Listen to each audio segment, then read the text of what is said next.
Magandang araw po sa ating lahat mga kapatid na riders at ganoon din po sa ating mga kababayan na maaaring manood nitong ating video.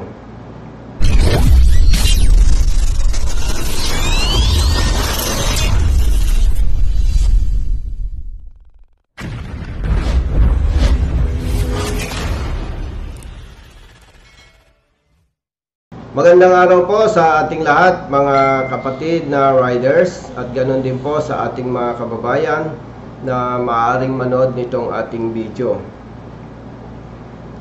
Ito pong aking ilalabas na video ay reaction po sa mga pahayag ni Colonel Nebrija ng MMDA. Ganoon din po yung pong reaction ko po sa pahayag ng DOTR consultant na dating LTO Chief Engineer Albert Swansing. At magbibigay din rin po ako ng reaksyon sa inilabas na pahayag ni Mr. Ben Tulfo nitong bitag. Kung mapapansin ninyo po nitong mga nagdaan, maraming araw na rin po ang nagdaan na parang ako po ay tahimik lamang dito sa issue na ito. Pero nakiliti po ako dito sa huling nabasa ko dito sa comment ni Colonel Nebrija. Sabi po niya dito, tama po huli ng enforcer, idol. Ganito po sabi niya, tama po huli ng enforcer, idol nyo mali, ha ha ha ha, siya turuan ninyo. So ito po ay 2 days ago. Ibig sabihin po ay hanggang sa kasalukuyan po ay naniniwala po si Colonel Nebrija na tama ang ginawang panghuhuli at paninikit ng kanilang enforcer sa rider na hindi nakasapatos ang kanyang angkas, ang kanyang asawa. At dahil po dito ay nagdudulot po ito ng kalituhan dito sa ating mga kapatid na motorcycle riders. Lalong-lalo na po yung ating mga kapatid na motorcycle riders na nagagawi o taga roon sa Metro Manila. Lilinawin ko lamang po sa ating lahat, ito pong issue na ito ay hindi Colonel Busita versus Colonel Nebrija. Huwag po tayong magpadala sa issue na parang kami po ni Colonel Nebrija ay nag-aaway dahil dito sa nangyaring insidente. Ang usapin po dito ay ang tamang pagpapatupad ng batas para hindi maabuso o maperwisyo ang sinumang rider na nagagawi sa Metro Manila. Lilinawin ko po, ako po ay hindi nakikipag-away kay Colonel Nebrija. Kaya ginagawa ko ito. Ito po ay sa abot po ng aking makakaya ay nais ko lamang pong ipagtanggol ang panig ng ating mga kapatid na riders. Kung mapapansin naman po ninyo yung mga nauna kong videos ay ako po ay walang pinipili. Basta tama ang rider, wala po akong pinipili. Ipinaglalaban ko po ito sa maayos na pamamaraan. At napansin nyo naman po na matapos kong maaksyonan ang aking pagtulong dito sa ating mga kapatid na riders, ganun din ang mga truck drivers na humingi ng tulong sa atin. Siguro naman po ay napapansin ninyo na ang enforcer o ang police o ang sinita nating riders ay nagpapapicture pa po kasama ako. Ito po ang patunay na hindi naman po ako bastos o siga kapag ka po ako ay may inaayos na problema. Ito pong nangyari na issue, ito nga pong backrider na nakasandals, ang nangyari po nito ay tumawag sa akin itong rider. Ganon din po ang kanyang asawa. At sinabi po nila na natikitan ang rider dahil nga ang kanyang backrider, ang kanyang asawa ay hindi nakasapatos. At syempre po, alam naman po nating lahat na ako po ay may advokasya, at kapag tama po ang rider o ang driver at mali ang enforcer o ang pulis, ipinagtatanggol po natin ang rider. At hindi po ako, wala po akong karanasan na binaraso o ano paman kapag mali ang rider o ang driver. Yun lamang po ang pwede kong ipagmalaki, na hindi po ako pumapadrino sa mali. So yun na nga po, humingi po ng tulong sa akin ng mag-asawang riders, at base naman sa batas ay hindi po dapat hinuhuli ang backrider o ang rider kapag ang kanyang backrider ay naka-tsinelas o hindi nakasapatos. Gusto ko lamang pong idagdag sa paglilinaw sa inyo na hindi po ang ibig sabihin na ipinagtatanggol ko ang mag-asawang riders. Hindi po ang ibig sabihin nito ay hindi ako sang-ayon na okay lang na nakatsinelas ang ating backrider. Ang punto po dito ay yung tamang pagpapatupad ng batas na dapat igawin o ipatupad ng sino mang enforcer o ng sino mang mga enforcers. At totoo naman po na maganda kung ang backrider natin ay nakasapatos din. Totoo po yan. Pero hindi po natin pwedeng hulihin, tikitan at panagutin ang backrider o ang rider kapag ang kanyang angkas ay nakatsinelas o hindi nakasapatos. So balikan ko lamang po itong post, itong naunang pahayag ni Colonel Nebria patungkol dito sa issue na ito. Doon po sa paragraph 1 ng kanyang post, sabi po niya dito, ilabas mo ang batas na nagtatalaga sa iyo ng kapangyarihan na pagbayarin ang enforcer namin ang isang araw sa sweldo ng hinuli nila. Baka usurpation of authority ka, boy, para iutos at ipilit sa enforcer namin yan. Paglilinaw po, hindi ko lamang po alam kung anong particular na batas, pero alam po nating lahat na kapag ikaw ay may nagawang pagkakasala sa sino man, ay ikaw po ay maaaring panagutin ng batas para magbigay ng danyos. Ito yung madalas po nating tinatawag na danyos for wisyo. Ano po? Na ibig sabihin, pag may napinsala ka o may naging kasalanan ka sa iyong kapwa, ikaw ay maaaring panagutin ng batas. Pero dito po sa usaping ito, hindi na po kailangang hanapan pa ako ni Colonel Nebria ng batas na nagsasabi na ako ay binibigyan ng kapangyarihan, sapagkat hindi ko naman po inutusan o hindi ko pinilit ang kanilang enforcer. Malinaw na malinaw po sa video, kaharap po ang iba pang mga traffic enforcers ng MMDA, hindi ko po inutusan at lalong hindi ko po pinilit ang kanilang enforcer para bayaran itong mag-asawang riders. Malinaw po doon, iminungkahi ko na dapat ay bayaran niya itong isang araw nitong backrider dahil sa kanya pong maling panguhuli. At kaharap din po ang iba pang mga MMDA enforcers, at makikinig po natin sa video na inaamin po nila, hindi nila hinuhuli ang mga riders na may angkas na hindi nakasapatos. Malinaw na malinaw po yun. At doon po sa usurpation of authority, kung yun po ang paniniwala ni Colonel Nebria, meron naman pong legal team ang MMDA.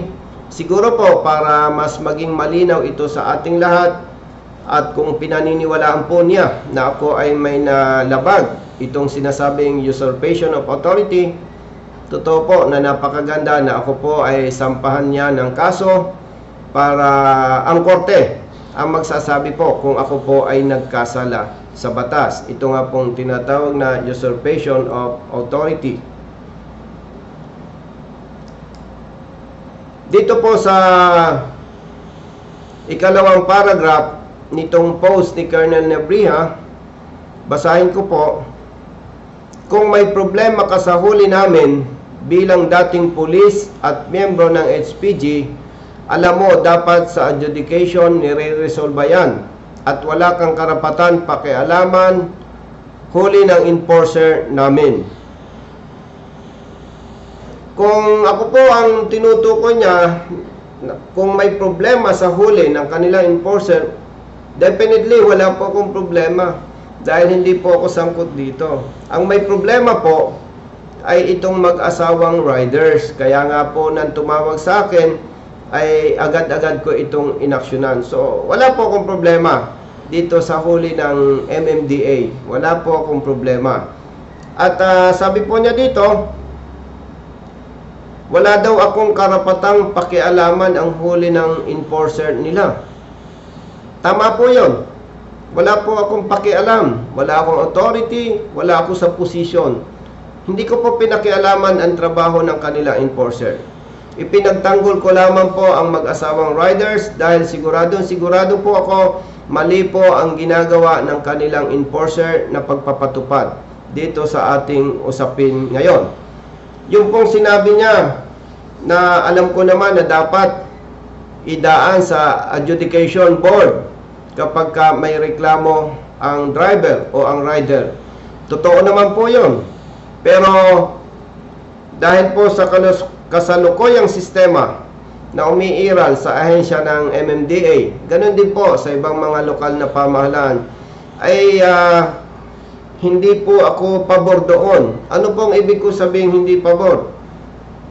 Kapag ka po tumawag sa akin ang rider o ang driver at nakita ko na may mali sa pagpapatupad ng batas, agad-agad ko na po itong hinaharang. Dahil bakit kailangan nating paabutin pa sa adjudication board kung doon pa lamang sa panguhuli ay maharang na natin? So ganun po. At ako naman po ay walang natatanda ang pinagtanggol na tama ang pulis o ang enforcer. Ang pinagtatanggol ko po kapag nakikita ko po na alinsunod sa batas ay tama ang panig ng driver o ng rider. Doon po. At yung pong nabanggit niya na due process, ay alam niyo po, napakagandang pakinggan. Pero kung alam po ninyo ang mga tunay na nangyayari sa mga driver at mga riders na nagko-contest, kapag nakita nila na mali ang huli sa kanila, ay maaari po nasasang-ayon kayo sa akin. Bigyan ko po kayo ng maikling kwento dito sa sinasabi ni Colonel Nebriha na due process. Hindi po isang beses. May ilang mga riders na po akong tinulungan dito sa sinasabing pagko-contest. Paano po umabot sila sa pagko-contest? Sila po ay tumawag sa akin na sila ay nahuli na at natikita na. So, ang mangyayari na lamang po, papayuhan ko sila kung ano ang dapat gawin. So, may ilang mga riders na po akong natulungan. Ganito po ang masama at hindi magandang dinadanas ng mga ito. Ilang araw po silang magpabalik-balik sa adjudication board para sa kanilang contest. Karaniwan po dyan 3 days, 4 days or higit pa kung minsan. So ito pong mga ito ay siyempre yung araw na pabalik-balik sila sa MMDA office, sila po ay of course absent sa trabaho, walang kita. At siyempre maliban sa absent sa trabaho ay sila po ay magagastusan sa kanilang transportation. At karaniwan po sa mga ordinaryong manggagawa ay mga no work, no pay. Ibig sabihin, no work, no pay. Pag absent, walang kita, walang sweldo. So kung sila po ay 3 days or 4 days nagpabalik-balik sa adjudication board ng MMDA at malaki ang kanilang nagastos, malaki ang perang nawala sa kanila na dapat ay gastusin na sa pamilya. Yes, totoo po. Napakapatas naman po ng adjudication board ng MMDA, itong kanilang mga lawyers. At yung po ang sinasabi ko ay base sa aming karanasan dito sa aking mga tinutulungan. Kapag ka po nila nakita na may merit ang panig ng driver o ng rider, ito naman po ay nare-resolba in favor of the rider or in favor of the driver. Ito lamang po ang problema. Matapos po na may panalo ng rider o ng driver ang kanilang contest, wala po silang natatanggap na danyos. Wala po. Sa madaling salita, kansilado lamang ang huli sa kanila. Yung gastos na nawala sa kanila, ay sorry na lang yon. Sorry na lang po yon. At ang masakit pa po dito, base po dito sa aming mga karanasan, ano po, hindi ko naman sinasabing lahat. Base po dito sa karanasan ng aking mga tinulungan, after na makansila ang huli sa kanila, itong enforcer ng MMDA ay hindi naman po nila pinapanagot. Parang okay lang, wala lang. So, sa madaling salita po, kung ating uunawain yung sinasabi ni Colonel Nebria na due process, maganda po sa tenga. Ang gandang pakinggan. Pero kung susuriin po natin mabuti, kung ikaw po ay rider o driver na biktima ng maling panghuhuli ng kanila enforcer, kung iyo pong gagamitin ang iyong talino, at ito naman ay ginagawa ng marami, kahit alam nilang mali ang huli, masakit sa kanilang kalooban, pikit mata, binabayaran na lamang po nila dahil talagang totoo po, mas malaki ang mawawala sa kanila dahil dito sa sinasabi ni Colonel Nebria na due process. Hindi ko po alam kung alam ito ni Colonel Nebria, dahil siguro po kung alam niya, baka tatahimik na lamang siya. No po? Kung alam naman niya itong aking mga nabanggit, hindi ko alam kung ano itong sinasabi niya na due process. So total, para po sa akin, talagang itong due process na sinasabi niya ay maganda lang sa tenga. Pero sa parte po ng driver o ng rider, ay talagang ito po ay perwisyo. Perwisyo po talaga. Kahit manalo sa contest, kung ating susuriing mabuti, overall, talo pa rin po ang driver o ang rider, kahit na ang mga ito ay nasa katwiran. At ang nagkamali namang enforcer ng MMDA ay hindi po nila pinapanagot. Siguro po, maaaring pasinungalingan ito ni Colonel Nebria, at syempre, siya naman po ay opisyal at responsible public servant. Kung kanya po itong pasinungalingan, syempre, hindi po maaari ang kwento. Kailangan ilabas po niya ang mga patunay na itong mga riders at mga drivers na nag-contest ay kanilang binayaran ang danyos at kanilang pinanagot ang mga enforcers na napatunayang nagkasala. Nabanggit niya rin po dito na kung gusto ko raw mag-apply na hearing officer ng MMDA, mag-apply daw po ako. Ay alam niyo po, hindi naman ako nagyayabang. Ay kahit po sa panaginip, hindi ko naisip yan. Bakit po? Ay kung mag-hearing officer naman ako, limitado rin naman po yung aking capacity. Ibig sabihin, hindi ko na po kailangan mag-apply bilang hearing officer. Dahil po sa mga karanasan ko, magagaling naman yung kanilang mga lawyers, yung mga hearing officers nila. At nakita ko naman na talagang patas po sila. So, meaning, doon po sa punto na yon, walang problema. Walang problema. Kaya, ito naman ay napag-uusapan lang, hindi ako kailangan ng MMDA para mag-hearing officer dahil napakagagaling po ng kanilang lawyers.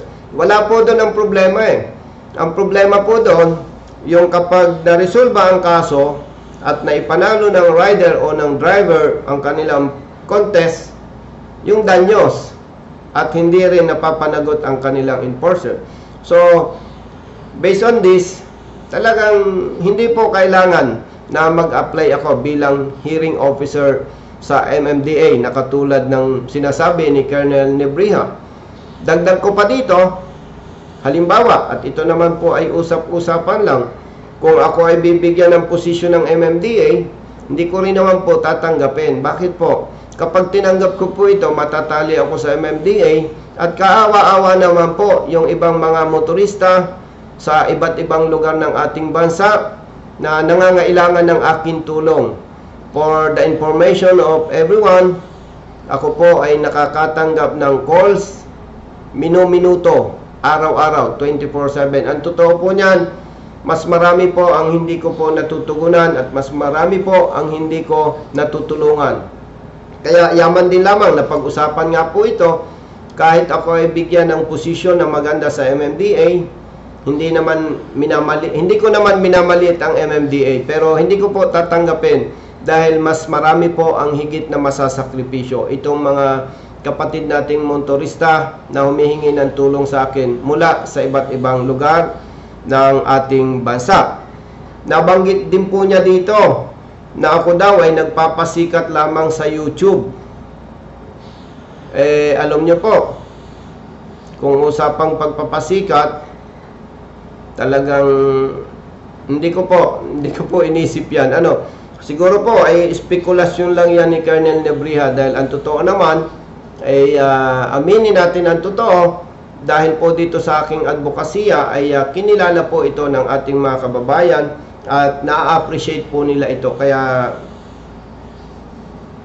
wala po akong intention magpasikat sa YouTube. Nabanggit niya po dito, marami ka bang views? Malaki na ba ang kita? Ganito po. Sa usapang kita, si Colonel Nebrija po ay Colonel, opisyal. Ang isang pagkakamali lamang po niya, dapat bago niya ito binitawan, ay nag-research muna siya. O kaya, meron naman siyang magagaling na staff, dapat ipinasilip niya yung aking YouTube channel. Ganito po yan. Ang aking pong YouTube channel ay Colonel Bosita, Arsap. Colonel Bosita, Arsap. Makikita po ninyo sa aking mga videos, ang liit lamang po ng views. Pero, yung napakarami, mga iba't ibang YouTubers, mga iba-ibang vloggers, ang lalaki po ng views. Pansinin po ninyo yan. Meron pong, let's say for example, meron po akong video. After 3 days or 5 days, makikita ko ang views nito 10,000, 25,000, 60,000. Then, pag nakita ko po yung ibang gumamit ng video ko, 700,000, 900,000, 1 million, 3 million. May nakita pa nga po kung gumamit ng video ko 13 millions. So, nagulat po ako na binitawan ito ni Colonel Nebrija, itong nabanggit niya na kung malaki na raw ang kita ko sa YouTube.